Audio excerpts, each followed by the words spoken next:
Gato Perro Reviews. I am Perro. And I'm Gato. And this is our amazing Spider-Man comic book series review of the Miles Morales Ultimate Spider-Man from the Amazing Spider-Man movie line from 2012.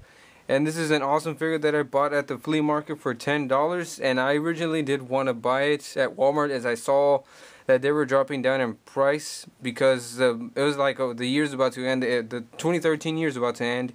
And they're trying to get rid of the figures and all the lizards are still there because people think it looks just horrible because it looks like it's breaking inside the packaging. And this guy, I wanted to buy him, but he was still at full price. So I waited and I found him for 10 bucks at the flea market, and I was very lucky to have it. And I love this figure. But just a side note, he is a direct mold of the Big Time Spider-Man, which is the basic body mold for any Marvel Legend body from Hasbro. But not a big deal because they did make a good couple of changes to the figure, including with articulation and how the sculpt and the paint overall looks on the figure.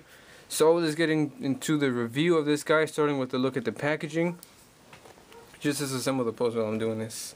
Alright, so in the front of the packaging you can see Miles Morales right there on the front of the packaging, where it says clip-on web shield for Ultimate Comic Spider-Man, a Walmart exclusive. Amazing Spider-Man at the top. And you can see the figures of the line, including Spider-Man and the Lizard, which we do have. We'll probably do a review on it one day. And you can see the Ultimate Spider-Man figure up there on top. And it says super articulated, and the bio, I guess I'll read it. When Peter Parker falls, a new Spider-Man rises in his place. This brave teenager will fight to uphold Parker's heroic legacy, protecting the innocent and battling evil as the new Ultimate Spider-Man. So, cool read-up. Doesn't really mention the Green Goblin anywhere on there. Wait. What was the Green Goblin? He said it was Green Goblin, right? Sinister Six. No, but, oh yeah, I thought Green Goblin killed him. Oh well, I gotta get my facts straight someday. I apologize if any of you know. You can go ahead and leave a comment down below to let me know what happens. So, let's get to the review.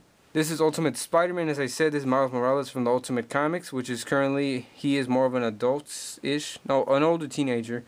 And right now they're doing a storyline called Spider-Man No More, but you can see the new one has smaller eyes, but this one does not, like, does not hold back on how big his eyes were when he was like at least a year younger. Really huge eyes with a pearlescent color in the middle, so it's not just straight up white like in the packaging. It might look a bit more white. But all the webbing is painted on there, but not messy. It's very clean on there, very nice. Carries out through just about the top torso of the costume and onto the bottom of the fingers. Nice spider paint on there. I like the spider logo, the back also, and you can continue it through the armpit joint, which is, I thought, was a nice touch, which they should. I don't see why they shouldn't, because then it would just be a complaint.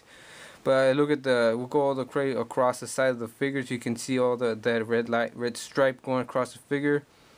Although they did miss it on the little hinge, but I can understand that. And it carries on through the back with the back spider, looking very cool. Kind of a Spider-Man 1 movie type of logo looking. Across the rest of the figure, it's a matte black, not much, but then I thought they did a great job with the fingers because they didn't mess up any of the paints. You know, straight up just red with like how Spider-Man fingers are, and then the rest of the figures are straight black. And that should be it for all the paint detail because it's a pretty basic costume, but it looks very nice. So onto articulation, his head is missing a hinge, which I wish it could have added because it could have gone with more dynamic poses. This one actually does have a hinge that lets it go all the way up, all the way down, but it's great. It works, I guess. So as I mentioned before, his armpit joints to do continue the sculpt of the striped paint. He has bicep articulation, not bicep, ball jointed shoulders to go up and down very smoothly. His bicep articulation, double jointed elbows, wrists to go up and down, and I love the sculpt of the hand on the right side. I love that. It's like ever seen Amazing Spider-Man in the part where he's in the sewers looking for Lizard and he starts hearing all his webbing going. It's like he gets into that pose where he gets his fingers across his face like that. Very nice. I wish they would have continued that on this hand, but it's just like a gripping hand. But not a big deal. I guess that's for his web shield. And he has an ab crunch that goes up and down, back not much, very much forward for all cool spider poses. Waist articulation. He has wide joints, which are bothersome, but not that much. You kind of get used to them once you get into the habit of posing the figure.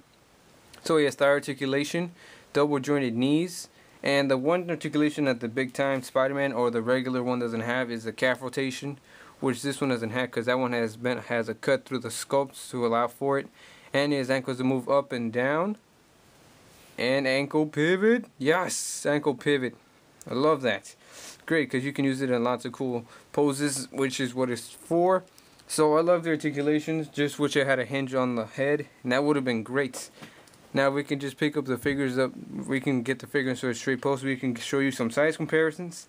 Start off with a figure from the exact same line, the Amazing Spider-Man movie figure, or the Andrew Garfield style movie figure, and he's just a bit taller. I don't know, bit taller. Yep, a bit taller of a figure. So this one, like almost in the size range of that, and we'll compare him to an upcoming review that you can probably see later. This is the Spider-Man Classics 2008 Venom Toy Biz repaint mold that we will be reviewing next. So that's his height comparison. Very tall guy, but he is a shorter character, so I guess you can make him look more monstrous. I guess I already compared him to the Big Time, but you can see how much they have shrunk down the mold by about that much. So that's the height comparison. Overall, this is a great figure, and I guess we forgot to mention, but this does come with the web shield, which is an important thing that I forgot. But very nice sculpt. It has white, it has kind of pearlescent, has the same color as the eyes, and you can just clip it onto the wrist, like Gato was doing right now, like that, and give him some pretty cool poses.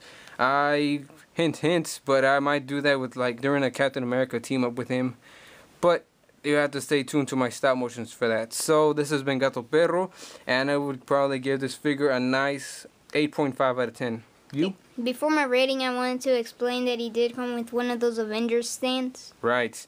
Actually, you can see that right here in the corner. You can see. So I actually like those stands. So is your rating? I would give it an 8.5.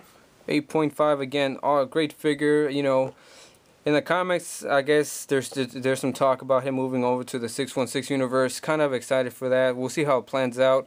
Anyway, this has been Gato Perro. We'll see you in our next review / stop motion.